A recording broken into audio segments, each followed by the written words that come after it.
In this video, I am going to show you how you can easily change your wallpaper in Windows.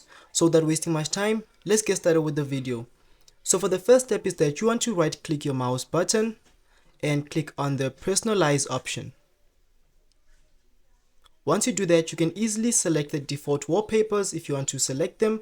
But if you have your own wallpaper that you have downloaded, you can easily click on the Browse option and then select the wallpaper or photo you want to set as a wallpaper on your laptop or desktop screen. But in this case, I don't have a downloaded picture, so I'm just going to easily select the default wallpapers, and I'm going to select this one right over here.